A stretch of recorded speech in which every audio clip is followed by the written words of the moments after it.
Shalom, salam jumpa dalam Renungan Harian Keluarga, Jemaat Gemim Bukit Muria Tikala Baru.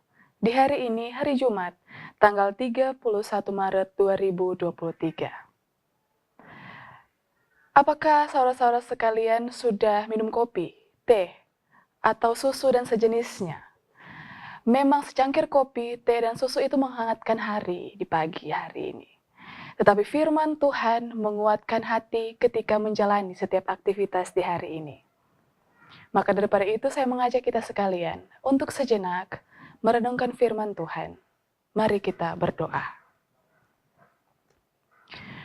Allah pemelihara kehidupan, bersyukurlah kami ketika hari ini masih diberikan kesempatan untuk memulainya. Perihal hal tersebut, kami hendak membutuhkan kekuatan, motivasi melalui firman Tuhan. Maka melalui firman Tuhan yang akan kami baca serta renungkan sebentar, biarlah itu boleh menjadi media untuk memampukan kami, untuk menyemangati hari kami, ketika kami melakukan setiap aktivitas di hari ini. Terima kasih banyak ya Allah, hanya kepadamu melalui Yesus Kristus kami berdoa. Amin. Mari kita membuka bacaan firman Tuhan kita dalam kitab Injil Yohanes pasal 19.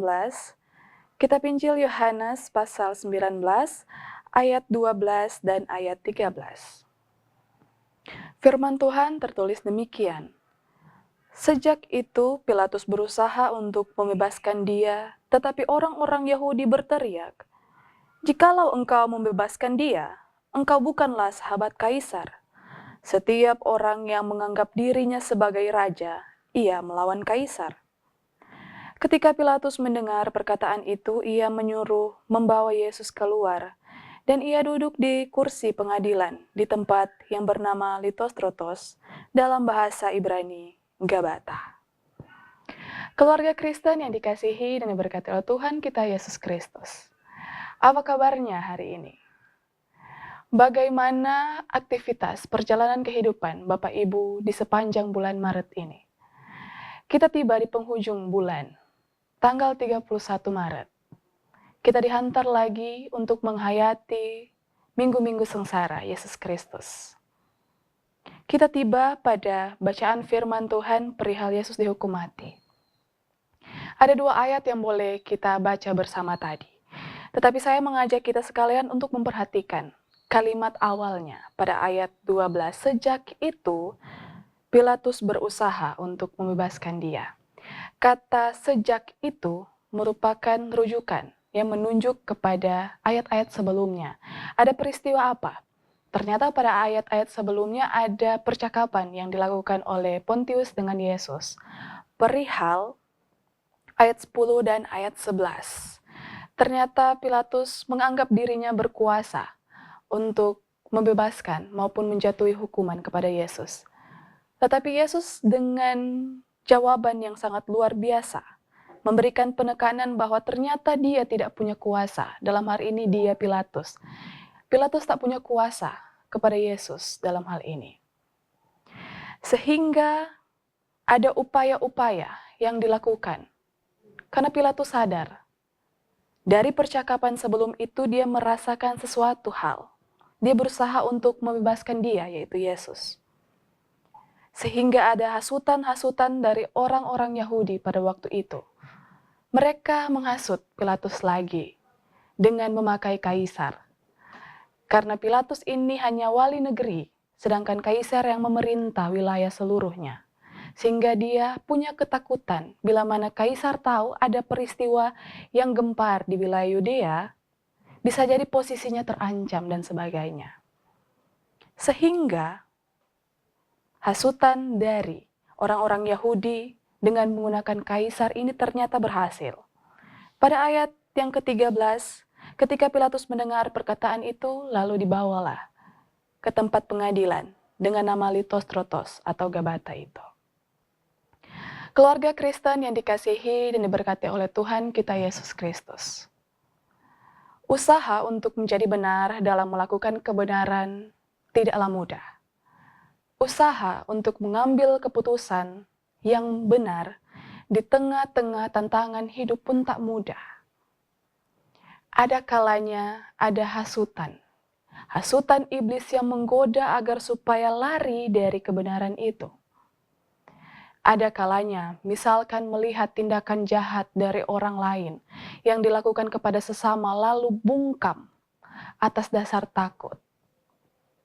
Ada kalanya ketika hendak menolong orang, kita malu, merasa diri tidak layak. Ada kalanya kita telah melakukan dan membela yang benar, malahan kita merasa terasing karena kita tak punya kekuatan, tak punya power. Sehingga akhirnya suara yang benar itu tak didengar. Keluarga Kristen yang dikasihi dan diberkati oleh Tuhan kita, Yesus Kristus. Kita memang diperhadapkan dengan tantangan kehidupan untuk melakukan hal yang benar dan menjadi benar di tengah-tengah dunia ini. Saya mengajak kita sekalian untuk terus menyuarakan dengan nyaring nilai-nilai kebenaran Allah di dalam tantangan kehidupan kita hari lepas hari. Amin. Mari kita satu dalam permohonan doa, kita berdoa. Allah yang telah menjadi firman melalui kasih sempurna yang boleh diberikan melalui pengorbanan-Mu anak Yesus Kristus. Kami bersyukur bersama ketika anugerah keselamatan, pengampunan boleh Engkau berikan, sehingga hubungan Allah dan manusia boleh pulih kembali. Ada kalanya kami sadari dalam kehidupan kami kurang memaknai itu, sehingga kami tergoda dengan hasutan-hasutan dunia. Padahal sesungguhnya kami diajak untuk menjadi orang-orang yang berpikir benar dan berlaku benar di tengah-tengah dunia ini. Kami memohon pengampunan daripada-Mu, seraya pun kami memohon pertolongan untuk berusaha dalam pikiran, dalam tindakan kami untuk melakukan hal-hal yang mendatangkan kebenaran di tengah-tengah kehidupan keluarga, persekutuan maupun masyarakat, dalam lingkungan pekerjaan kami masing-masing. Pun kami sadari ada kalanya ketika kami telah berbuat benar, ada saja hal-hal yang terjadi yang menuntut kami, akhirnya kami salah. Tetapi sesungguhnya ketika Allah di dalam Yesus Kristus terlebih dahulu menjadi contoh untuk terus menyuarakan suara kebenaran di tengah-tengah tantangan gempuran, orang-orang yang tak suka dengan Dia. Hal yang demikian pun sepatutnya kami lakukan. Sehingga dalam kesempatan yang indah di saat ini, dalam rangkaian tugas aktivitas pekerjaan dan pelayanan kami di hari ini, kami memohon penyertaan, perlindungan. Biarlah Engkau terus mampukan kami untuk menjadi anak-anak di dunia ini, untuk melakukan setiap hal-hal yang berkenan di hadapan Tuhan. Kami boleh melakukan hal yang benar ketika kami masih diizinkan lagi untuk berkarya di dunia. Terima kasih banyak Tuhan. Inilah ungkapan syukur, permohonan doa yang boleh kami bawa kepadamu. Di dalam nama Yesus Kristus, Tuhan dan Juru Selamat kami yang hidup, kami berdoa. Amin. Keluarga Kristen yang dikasihi dan diberkati oleh Tuhan kita Yesus Kristus. Atas nama Badan Pekerja Majelis Jemaat Gemim Bukit Muria Tikala Baru, mengucapkan selamat bersyukur atas ketambahan usia secara pribadi maupun keluarga. Biarlah sukacita terus boleh berlimpah dalam kehidupan pribadi, lepas pribadi maupun keluarga yang boleh bersyukur atas ketambahan usia ini. Selamat melakukan setiap aktivitas kita di hari ini dengan penuh semangat dan motivasi yang telah diberikan dan disegarkan oleh firman Tuhan.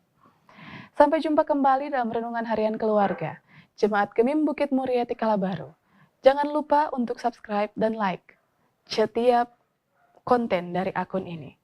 Terima kasih, Tuhan Yesus memberkati. Shalom.